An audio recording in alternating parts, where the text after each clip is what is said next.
On May 27th, 2019, just 2 weeks after graduating from high school, 18-year-old Ashley Park was preparing to begin her college life. She was an energetic all-state cheerleader from Carl Albert High School in Oklahoma. That evening, she drove her 2001 Honda Accord through the school parking lot with her favorite country music playing in the car. Moving at less than 20 kilometers per hour, she lightly tapped the vehicle in front of her. It was such a minor bump that under normal circumstances, no one would think twice about it. But in that instant, the airbag suddenly deployed. A thunder-like blast erupted as the metal inflator exploded from within, shooting a piece of metal like a projectile straight into the right side of her neck, instantly severing her carotid artery. Blood sprayed violently like a high-pressure stream, covering the steering wheel and seats. She convulsed in her seat and lost consciousness within minutes. When rescuers arrived, she had already lost a massive amount of blood, her face pale, her heart stopped on the way to the hospital. Police initially treated this scene as a homicide because the wound on her neck looked like a knife slash, and they even suspected a possible attacker. Only after the final report came out did they discover that the killer was the airbag itself, the Takata airbag that was supposed to protect her. Ashley's mother later said in an interview, "My daughter should have lived to be 90, but she died because of something meant to save her life." To understand how such a tragedy happened, we must begin with the company behind the airbag. Takata Corporation was founded in 1933, originally as a textile company. During World War II, it manufactured parachutes for the Japanese military.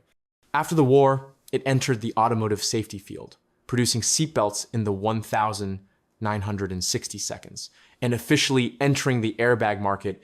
Takata had become the world's largest airbag supplier, serving nearly every major automaker: Honda, Toyota, General Motors, Ford, BMW, Volkswagen, and more. Its global market share once reached 41%. Takata's competitive advantage came from cost-cutting.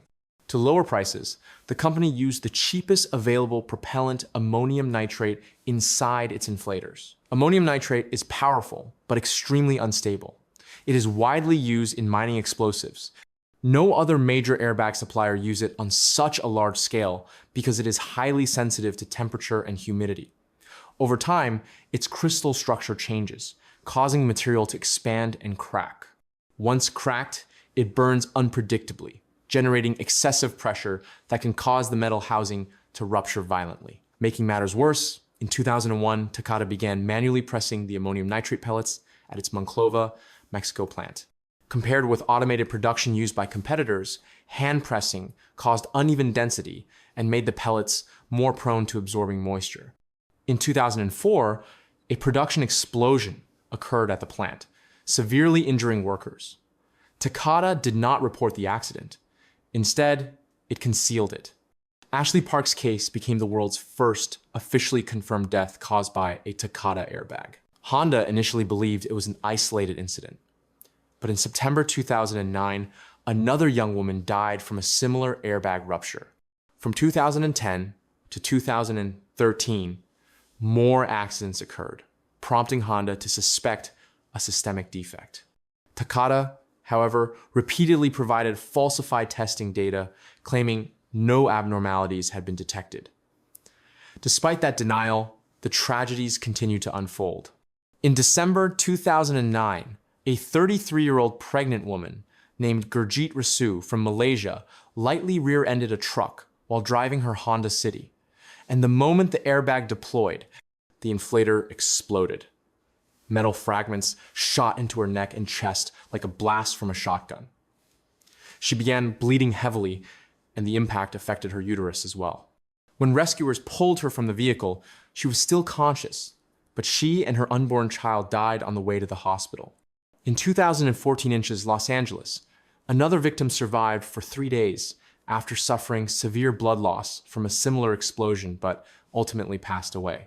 Police initially treated several of these incidents as knife attacks and even arrested suspects until the true cause was discovered. In 2015 South Carolina, a teenage girl died instantly when her airbag exploded during an almost damage-free, low-speed collision.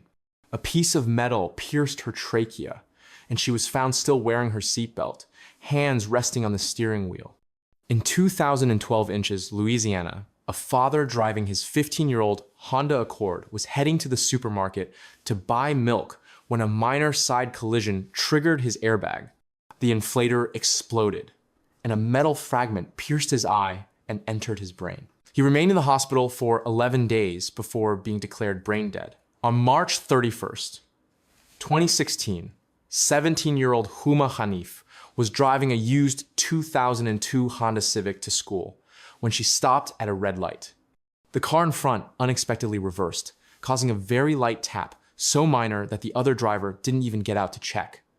But her airbag exploded. A sharp metal shard sliced through her carotid artery and trachea like a surgical blade. Blood immediately filled her mouth. She tried to breathe, but could only produce a faint choking sound. When bystanders reached her, she was already unresponsive, eyes open, blood flowing from her mouth and nose. She died in less than a minute. Police later said that without the airbag, she likely would not have suffered any injury at all. All these victims shared one disturbing pattern. The crashes were extremely minor. Many involved nothing more than a gentle bump. Without the airbag, the drivers would have walked away with little more than a scratch. But Takata turned a life-saving device into a lethal weapon. Many victims suffered horrific injuries, necks cut open, faces shredded, eyes pierced. Forensic experts likened the wounds to being shot at close range with a shotgun. Police repeatedly mistook the scenes for criminal assaults, wasting critical investigative resources. As of November 2025, more than 40 deaths and over 600 confirmed injuries worldwide have been linked to Takata airbags. These are not just statistics. They are real lives lost because Takata tried to save a few dollars per inflator. Airbags are meant to be shields of protection, yet Takatas became grenades waiting to explode. To understand why a device designed to save lives turned deadly, we must look at how an airbag system works. An airbag is one of the most precise, violent, and yet delicate controlled explosions in industrial engineering. In just 50 to 80 milliseconds before your brain can fully register that a crash is happening, the airbag must detect the impact, decide whether to deploy, ignite the charge, generate gas, inflate the cushion, and release pressure safely. Any failure in this sequence can mean the difference between life and death. The first step is impact detection, which occurs within 15 milliseconds. Modern vehicles have multiple accelerometers installed throughout the frame, in the front, the sides, and the B-pillars, typically 5 to 12 sensors in total. When the car experiences deceleration of more than 15 to 25 G within 30 to 50 milliseconds, the sensors output a sharp electrical signal sent to the airbag control unit. This small but powerful computer, equipped with a 32-bit processor and large collision databases, analyzes the data. Within 2 to 8 milliseconds, it determines whether the event is a true collision or something harmless, such as hard braking, hitting a pothole, or being nudged by a shopping cart. Only if the system confirms a real threat will the deployment process continue. This is why hitting the steering wheel with a hammer will not make the airbag explode. The computer is often smarter than the driver. The second step is the ignition authorization, which usually occurs within 15 to 18 milliseconds. The control unit sends commands to two independent circuits, the main igniter and the backup mechanical safety switch. Both must activate simultaneously for current to pass, forming a dual redundancy system designed to prevent accidental deployment. Nearly all airbags in the world use this 1+1 safety mechanism, and Takata airbags are no exception. 第三步就是电类管引爆，通常发生在18至20毫秒之间。点火电流会通过方向盘或仪表台里面电处冲进气体发生气体部的鳄鱼夹式插头，点燃一个只有黄豆大小的电雷管。这个雷管里面装的是锆钾或铅碟氮化物，爆炸威力比子弹底火还猛，瞬间就会产生上千度高温的冲击波。它的唯一任务就是把旁边的主要柱彻底点着。The fourth step is the chemical explosion, occurring between 20 and 45 milliseconds. This is the most crucial and dangerous stage.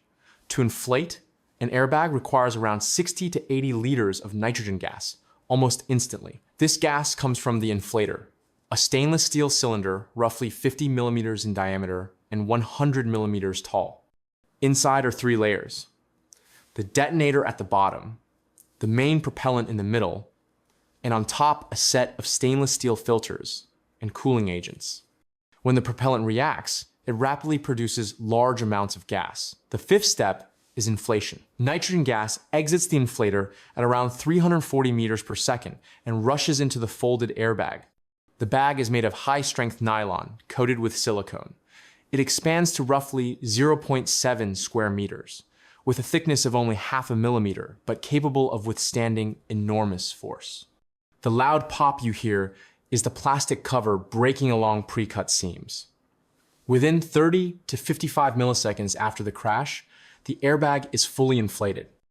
Finally, the bag deflates in a controlled manner through vents sewn into the back. When your head hits the airbag at 30 to 50 kilometers per hour, the escaping gas cushions the impact, keeping head deceleration under 60 G, and with a seatbelt, sometimes as low as 40 G. By contrast, hitting the steering wheel directly can exceed 200 G A level, often fatal. The tragedy of Takata's airbags lies in the fourth step, the gas generation phase. Most manufacturers use stable compounds such as guanidine, nitrate, or specially formulated propellants that burn cleanly and predictably. Takata, however, used ammonium nitrate with very little stabilizer. In theory, ammonium nitrate can generate large volumes of nitrogen gas, but it has a fatal weakness. It is extremely sensitive to moisture and undergoes irreversible crystal changes at around 32 degrees Celsius. This causes its volume to expand by nearly 4%, cracking the propellant pellets. Once cracked, the material absorbs even more moisture, becoming increasingly unstable in a vicious cycle over the years.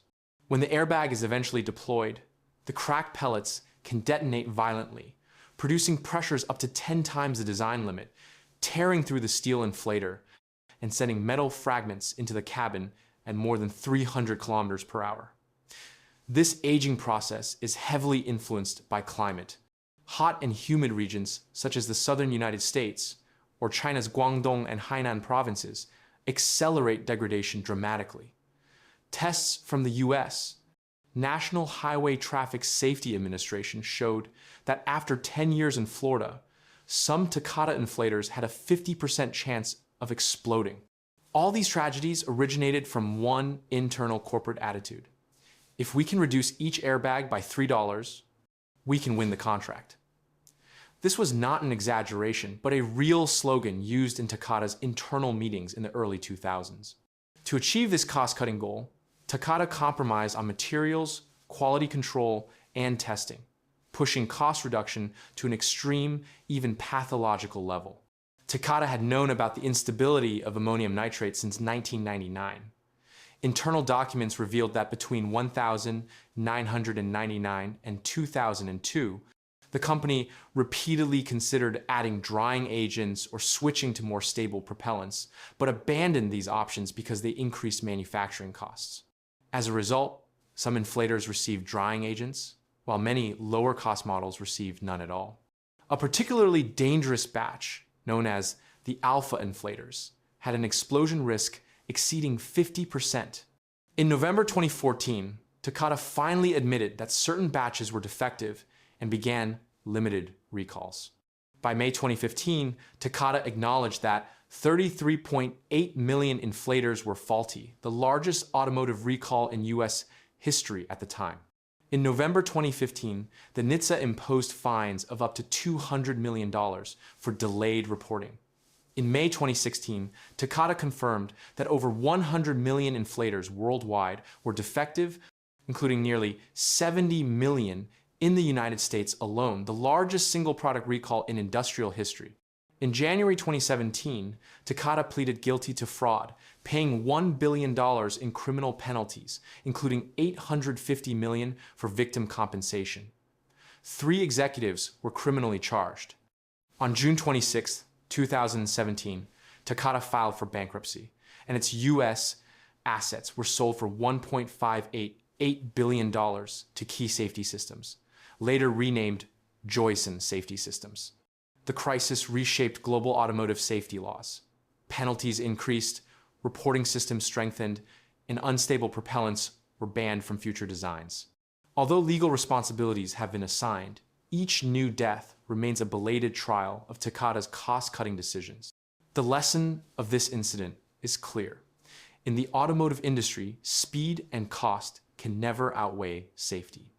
The Takata disaster stands as a warning and a turning point, pushing the entire industry towards stricter safety standards and lifelong vigilance. Leave your thoughts in the comments. If you enjoyed the video, don't forget to like and share. I'm Thattstrange, and I'll see you in the next episode.